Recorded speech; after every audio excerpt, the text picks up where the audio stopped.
अगर आप Bihar post matric scholarship यानी कि PMS 2026 से 2027 का इंतजार कर रहे थे तो आपके लिए बहुत बड़ी खुशखबरी है। आज यानी 15 जुलाई से इसका आवेदन शुरू हो चुका है। जैसा कि मैंने आपको पहले बताया था कि इसका आवेदन 15 जुलाई से शुरू होने वाला है, तो आज से इसका आवेदन शुरू हो चुका है।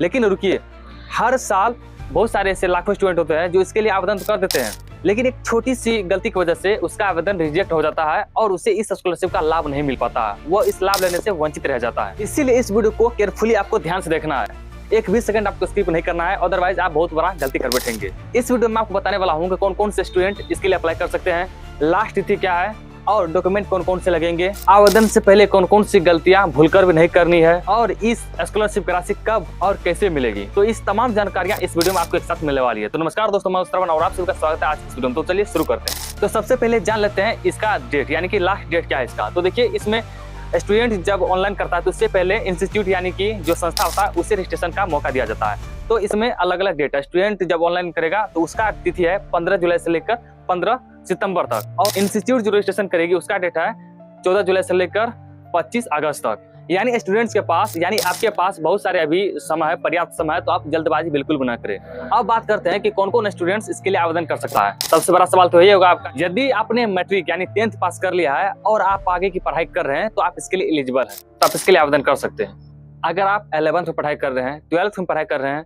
ग्रेजुएशन कर रहे हैं, या फिर आप PG कर रहे हैं, B.Ed कर रहे हैं, D.Led कर रहे हैं, पॉलिटेक्निक कर रहे हैं, डिप्लोमा कर रहे हैं, B.Tech कर रहे हैं, कोई सा कोर्स कर रहे हैं, तो आप इसके लिए एलिजिबल है, आपको इसका लाभ मिलेगा। इसका स्कॉलरशिप का लाभ आपको 100% मिलेगा।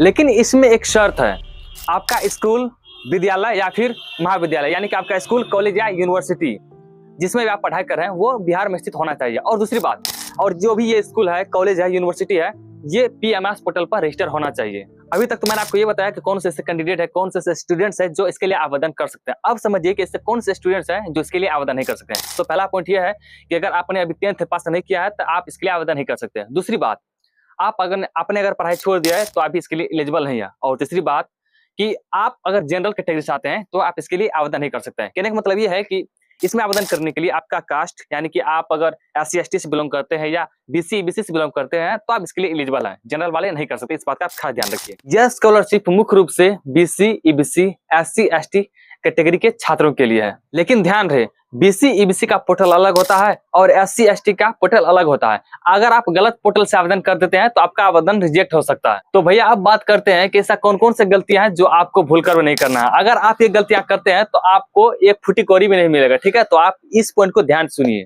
और इस गलती को दोहराने से बचिए, इस गलती को करने से बचिए, ठीक है।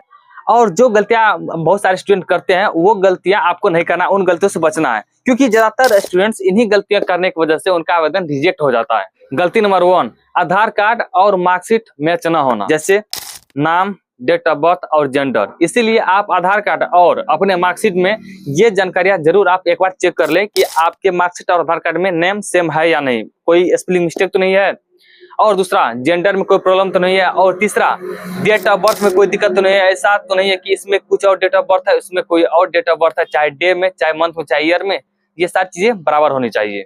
अगर आपका आधार कार्ड और मार्कशीट में थोड़ा सा भी अगर आपको लगता है कोई गलती है तो उसे आप तुरंत सुधार करवा ले, वरना आपका आधार ऑथेंटिकेशन फेल हो जाएगा। गलती नंबर 2, पुराना जाति प्रमाण पत्र, पुराना आय प्रमाण पत्र और पुराना निवास प्रमाण पत्र लगा देना। आप हमेशा कोशिश करें कि ये जो आपका सर्टिफिकेट है, जैसे जाति प्रमाण पत्र हो गया, आय प्रमाण पत्र और निवास प्रमाण पत्र, ये आपका 1 अप्रैल के बाद का इश्यू होना चाहिए, है ना।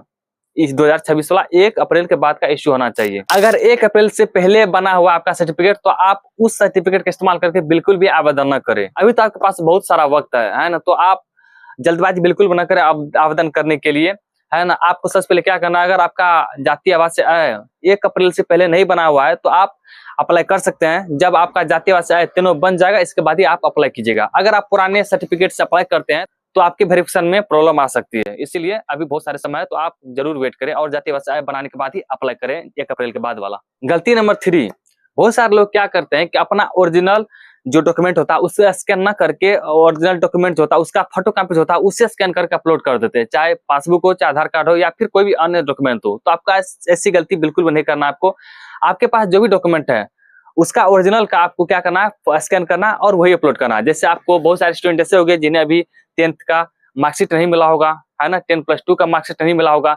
तो आप इंटरनेट से वेब कॉपी को बिल्कुल भी अपलोड ना करें। आपको क्या करना है कि स्कूल से, अपने कॉलेज से ये सर्टिफिकेट लेकर आना है और उसे रंगीन में आपको ओरिजिनल जो डॉक्यूमेंट आपको मिलेंगे उससे स्कैन करके अपलोड करना है। अगर आप पुराना अपलोड करते हैं स्कैन फोटोकॉपी वाला, तो इसमें आपका आवेदन रिजेक्ट भी हो सकता है। इस बात का आप खास ध्यान रखिए। जो भी मैं जानकारी आपको दे रहा हूँ उस पर आपको सख्त सावधानी बरतनी है, ठीक है, क्योंकि फोटोकॉपी स्कैन करने के बाद कई बार आवेदन रिजेक्ट हो जाता है। इसीलिए मैं आपसे कह रहा हूँ कि आप हमेशा ओरिजिनल डॉक्यूमेंट को स्कैन करके ही अपलोड करने की कोशिश करें।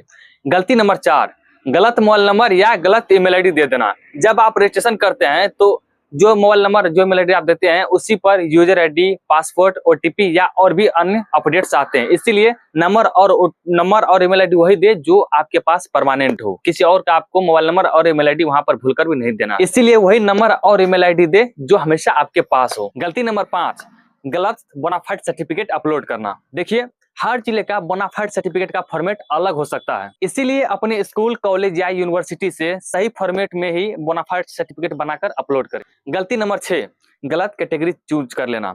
अगर आप SC/ST कैटेगरी से बिलोंग करते हैं तो आपको SC/ST वाले पोर्टल से ही आवेदन करना है। लेकिन अगर आप EBC और BC कैटेगरी से बिलोंग करते हैं तो आपको EBC, BC वाले पोर्टल से ही आवेदन करना है। ऐसा नहीं करना आपको कि आप EBC या BC से आते हैं तो आप जाकर SC/ST वाले पोर्टल पर आवेदन कर देंगे। इससे आपका फॉर्म 100% रिजेक्ट होगा। इसीलिए आप अपने कास्ट कैटेगरी के अनुसार ही आवेदन करें। गलती नंबर 7, जल्दबाजी में बिना जांचे फॉर्म सबमिट कर देना। अगर आप फॉर्म सबमिट कर रहे होंगे तो उस समय आपको तमाम जानकारी एक बार अच्छे से चेक कर लेना है। चाहे आपका नाम हो, चाहे डेट ऑफ बर्थ हो, चाहे मोबाइल नंबर हो, चाहे ईमेल हो, चाहे बैंक का डिटेल हो, एवरीथिंग आपको अच्छे से चेक कर लेना है। इसके बाद ही फॉर्म सबमिट करना है। अगर आप यहाँ पर एक भी गलती कर देते हैं तो आप इस स्कॉलरशिप का लाभ लेने से वंचित रह जाएंगे। आपका आवेदन रिजेक्ट हो सकता है। इसीलिए तमाम जानकारी, क्योंकि यही आपका पर्सनल डिटेल आपके लिए बहुत ही इंपॉर्टेंट होता है, इसीलिए इससे बड़े सावधानी के साथ, सतर्कता से आपको अपलोड करना है। अब बात करते हैं कि इस स्कॉलरशिप के लिए जो आप आवेदन करेंगे तो इसमें कौन कौन से डॉक्यूमेंट आपसे मांगे जाएंगे। तो वो डॉक्यूमेंट कुछ इस प्रकार से हैं। देखिए, पहला डॉक्यूमेंट है आपका आधार कार्ड, दूसरा बैंक पासबुक, तीसरा आपका पासपोर्ट साइज फोटो, चौथा आपका सिग्नेचर, और इसके बाद आपको सर्टिफिकेट देना है, चाहे वो आवासीय हो, आय हो या फिर जाति प्रमाण पत्र हो। इसके बाद आपको बोनाफाइड सर्टिफिकेट देना है। इसके बाद आपको एडमिशन रिसीट देना है। इन तमाम डॉक्यूमेंट्स के साथ आपको इस फॉर्म को फिलअप करना है। अगर आप 11वीं या 12वीं में है तो 10वीं का ओरिजिनल मार्कशीट। अगर आप ग्रेजुएशन या उससे ऊपर हैं तो आपको 10th और 10+2 दोनों का ओरिजिनल मार्कशीट देना है। अब बात करते हैं कि आवेदन के बाद आपको क्या करना है, क्योंकि आपने तो अपना सारा काम कर दिया, जो भी आपको करना था वो सारा काम आपने कर दिया है। अब आपके मन में एक सवाल होगा कि आवेदन के बाद आखिर प्रोसेस क्या होगा, कब तक हमारे पैसे हमारे अकाउंट में आ जाएंगे। तो इसका प्रोसेस कुछ इस तरीके से, ध्यान सुनिएगा। अब समझिए आवेदन के बाद पूरा प्रोसेस। स्टेप नंबर 1, स्टेप 1 में क्या होगा, स्टूडेंट का रजिस्ट्रेशन होगा। स्टेप 2 में ऑनलाइन एप्लीकेंट सबमिट होगा। स्टेप 3 में इंस्टीट्यूट वेरिफिकेशन होगा। स्टेप 4 में डिस्ट्रिक्ट वेरिफिकेशन होगा और स्टेप 5 में स्टेट लेवल वेरिफिकेशन होगा। स्टेप 6 में आधार एंड बैंक वेरिफिकेशन होगा। स्टेप 7 में स्कॉलरशिप अमाउंट सीधे आपके बैंक अकाउंट में भेज दी जाएगी। लेकिन बैंक अकाउंट में आधार सीडिंग और डीबीटी जरूर एक्टिव होना चाहिए। अगर आपका आधार आपके अकाउंट से आधार सीडिंग नहीं है, यानी कि डीबीटी लिंक नहीं है, तो आप बहुत ही जल्द घर बैठे डीबीटी लिंक करवा ले। अगर आपको नहीं पता किस तरीके से आधार और अकाउंट को एनपीसीआई मैपिंग करते हैं, डीबीटी लिंक करते हैं, तो आप कमेंट कीजिएगा। मैं आपको इस टॉपिक पर वीडियो बनाकर जरूर दूंगा, ताकि आप घर बैठे परेशानी से डीबीटी लिंक कर सकते हैं, यानी कि एनपीसीआई मैप कर सकते हैं, आधार को अकाउंट के साथ लिंक कर सकते हैं। बहुत ही आसान प्रोसेस होता है, बहुत ही जल्द आप कर पाएंगे, तुरंत हो भी जाता है लिंक, है ना।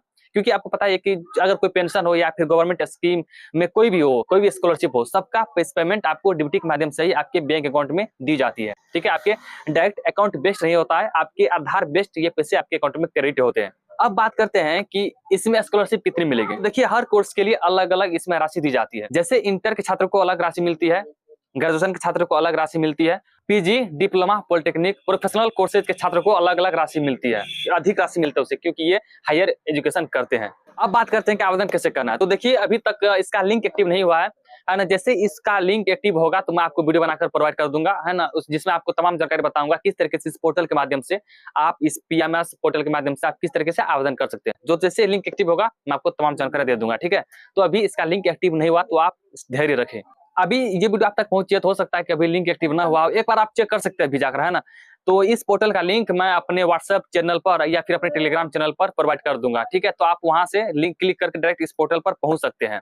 वीडियो के डिस्क्रिप्शन में लिंक दिया हुआ है व्हाट्सएप चैनल का भी और टेलीग्राम चैनल का भी, या फिर आप हमारे यूट्यूब चैनल के अबाउट सेक्शन में जाकर आप डायरेक्ट हमारे टेलीग्राम चैनल और व्हाट्सएप चैनल से जुड़ सकते हैं। वहां पर आपको तमाम अपडेट्स मिलता रहता है, हर अपडेट का लिंक आपको पेपर कटिंग सारी चीजें वहाँ पर मिल जाती है। तो वहाँ पर डायरेक्ट क्लिक करके आप सारी जानकारी ले सकते हैं वहाँ पर, है ना। हो सकता है कि आप जब वीडियो देख रहे हो तो लिंक एक्टिव हो चुका हो। आप चाहे बीसी ईबीसी से बिलोंग करते हैं, चाहे एससी या एसटी से, तो अपने कास्ट के अनुसार ही सही पोर्टल ओपन करके रजिस्ट्रेशन और फॉर्म अप्लाई करें। पहले सभी डॉक्यूमेंट सही कर लीजिए, फिर आवेदन कीजिए। जितने भी आपके डॉक्यूमेंट है उसमें आपको सारी जानकारी एक बार कंफर्म कर लेना है कि कोई जानकारी गलत तो नहीं है। अगर गलत है तो आपको तुरंत उसे सुधार करवाना है, इसके बाद ही आवेदन करना है, ताकि आपका आवेदन बिना किसी परेशानी के अप्रूव्ड हो जाए और आपको इस स्कॉलरशिप का लाभ मिल सके। तो इस वीडियो में इतना ही।